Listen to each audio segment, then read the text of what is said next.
Welcome to our channel. তো আমাদের গোপালপুর শ্মশানকালী বাম দিকে শিলাবতী নদীর বাঁধ ভাঙার কারণে, ঠিক আছে, যে প্রচুর মানুষ জনগণ বিরাট ভেঙে পড়েছে। কারণ তাদের হচ্ছে চাষের জমি প্লাস এবং হচ্ছে তিল আর সব কিছু, তিল বাদাম থেকে শুরু করে জ্বালানি থেকে শুরু করে সব নষ্ট হয়ে গেছে জলেতে, এবং প্রচুর ভেঙে পড়েছে মানুষ।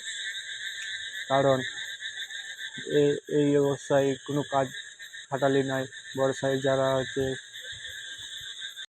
এবং জনগণের সব থেকে তলা যারা ফেলেছিল তাদের জমি সব ডুবে গেছে, তারা খুব ভেঙে পড়েছে এবং মানসিক চিন্তায় ভুগছে। এবং এবং এইভাবে যদি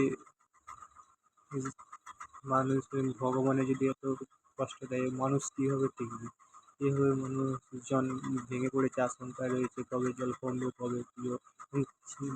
শ্মশানকালী পুজো মাত্র আর 6 দিন হাতে, 9 তারিখে পুজো। এই বাঁধটা ভেঙেছে প্রায় এই 1:45-2টোর সময়। ঠিক আছে, দেখো গাইস, সবাই কতটা জল এসছে। আবার বিকালবেলা শুনলাম নাকি ঢালাই মাঠ রাস্তায় সব মদ খেয়ে সব ঢালাই মাঠ বাঁধলো। যুগ আলাদা, যুগটা ফারাক যুগ হয়েছে। আমার তার যুগ আলাদা ছিল, চার লোক বেড়াতে দুটো লোক, এখন একটা লোক তুই পোখরের পানি আমাকে দিবি নি।